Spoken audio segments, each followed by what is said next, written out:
All right, so in this video, I want to talk about the myth of needing to hard sell or hard close your customers into buying. There's absolutely no need to pressure your customers to buy from you. That is absolutely a myth and is not required to have great success in your sales. Um, so, what we need to know and figure out is, how do people buy? What makes people buy so that we can communicate in a way that makes them buy? So, people buy for emotional reasons. That's very important. We spend a lot of time trying to sell our features or the facts as to why people should buy from us, and that is just not a requirement to sell someone.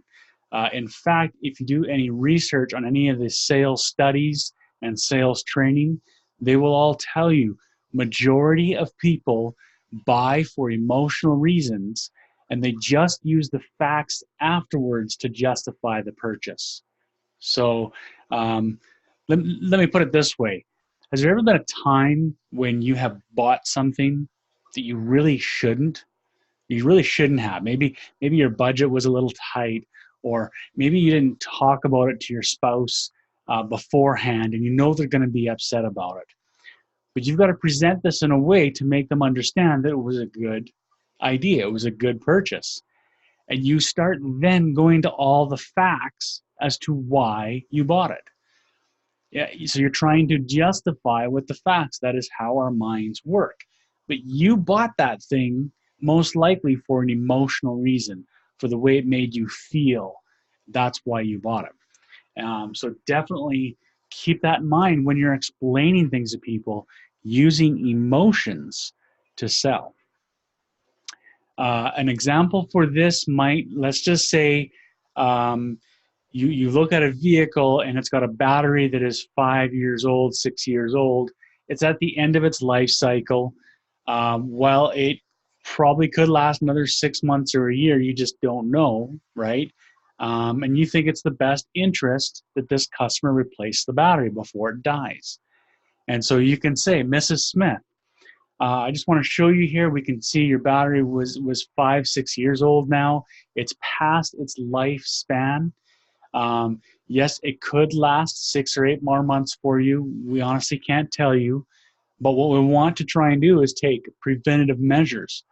We think you'd probably much rather replace that now rather than have it die on the way to a soccer tournament with your kids, and now you're stuck on the side of the road or stuck somewhere in an unfamiliar neighborhood, and your kids are in the back seat and they're screaming because it's hot out, but you can't run the air conditioner because the battery's dead.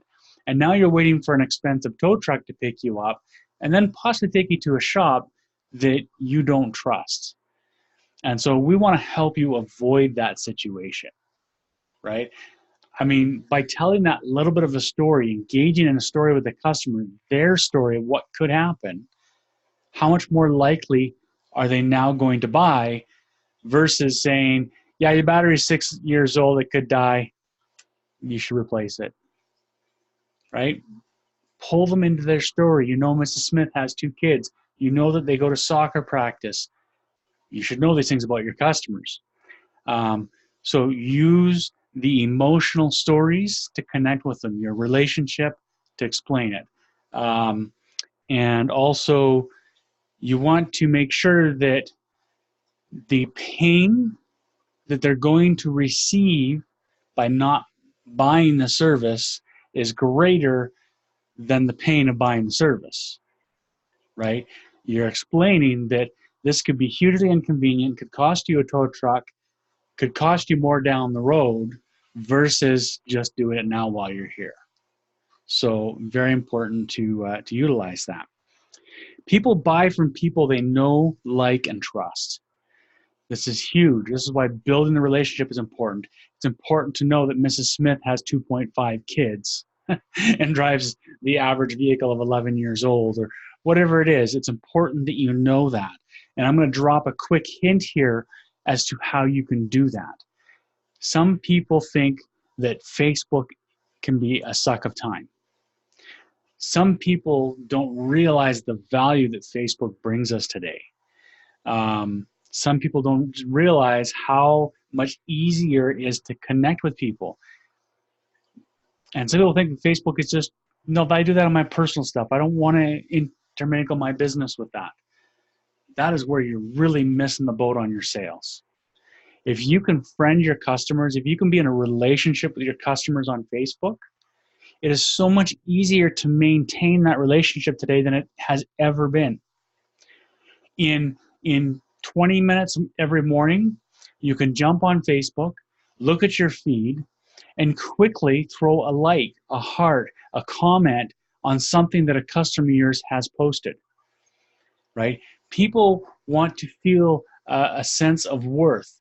They want to share their stories so that their friends can see it and engage with it. And if you're that person, if you're that shop who's engaging with them on a personal level, well, how much know, like, and trust are you building, right? If you can, again, in that 20 minutes every day, just pick a 20-minute slot, look up the 5 or 6 or 10 customers that you have coming in for your appointment today, and look at their news feed and see what's going on in their life.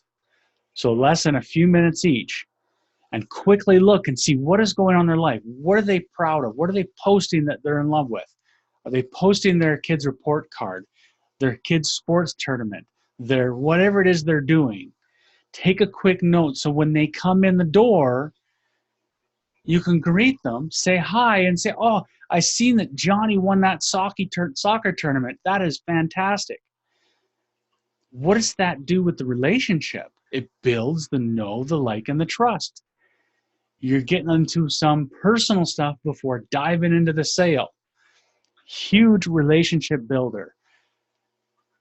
If you were to do this 30, 40 years ago, how much time would it take you to build this type of rapport with customers? This is huge. And if you're not friending your customers to build these relationships, you are missing out on the boat. I want to shift here and I want to talk about the world record holder who, from what I understand, has not been beat yet since 1973 in selling the most vehicles in North America. His name is Joe Girard. And I'm just looking at Wikipedia over here, from 1963 to 1968, he sold over 13,000 vehicles for Chevrolet. And in 1973, he sold 1,425 vehicles.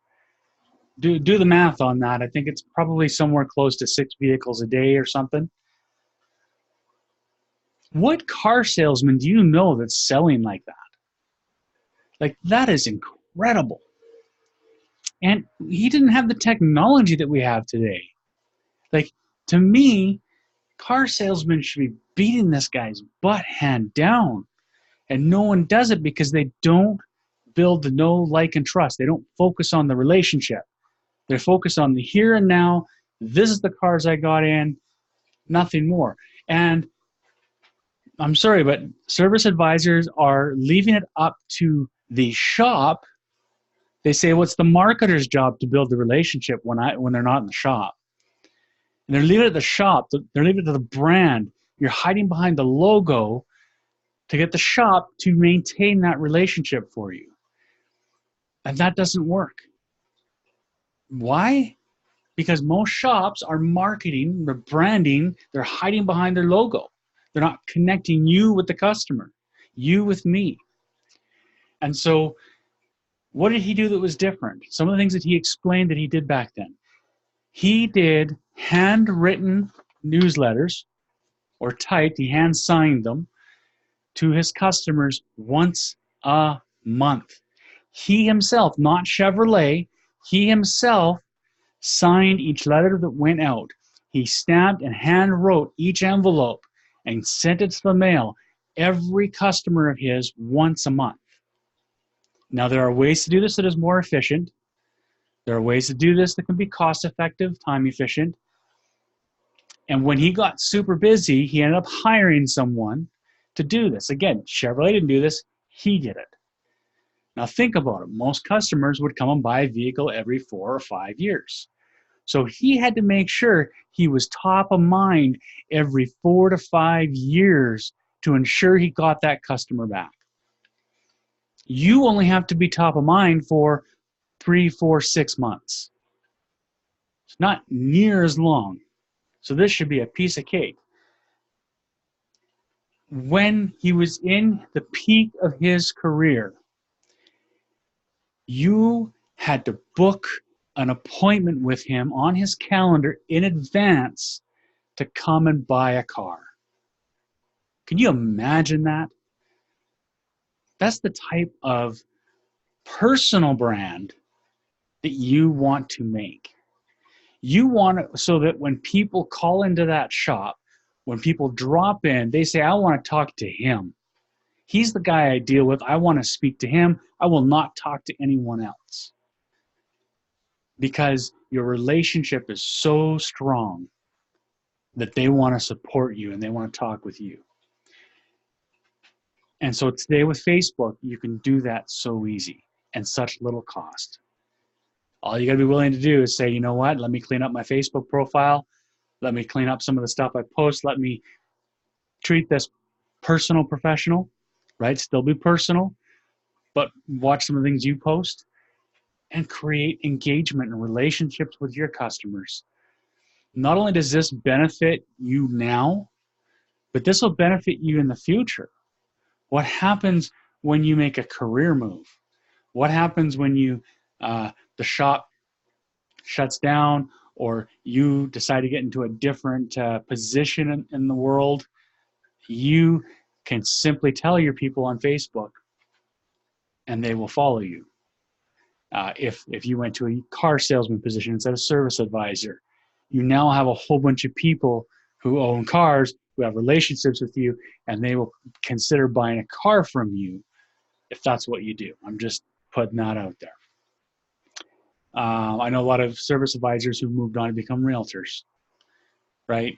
People own cars, own houses. Again, if they know, like, and trust you, they can move on to whatever you're doing. You want to build your tribe, your following. So really important there. Look up Joe Girard when you have some time. Learn about him. He became a motivational speaker after being a car salesman, and he's got some great stuff there for you to learn on. I already explained this earlier, but I'm going to go over again. People buy to remove pain. So you need to always be explained how whatever you're selling, your service is less pain than what you're helping them avoid, right? So make sure you're doing that. And finally, at the end, you, without any awkwardness, without any apologies, always ask for the sale. Anything, any communication you're doing, you have to be very clear in what is the call to action. Don't beat around the bush. Just make it really simple. This is the next step moving forward. This is what you need to buy today. And then done. So that is what I've got on for you on hard selling. You don't need to hard sell, pressure people in, give a false sense of urgency. You need to invite them into their story, sell with emotions, and get them to buy through that. We will explain more details as we get further on into the course and when we deal with specific examples on how to use this. So with that, we will see you on the next video.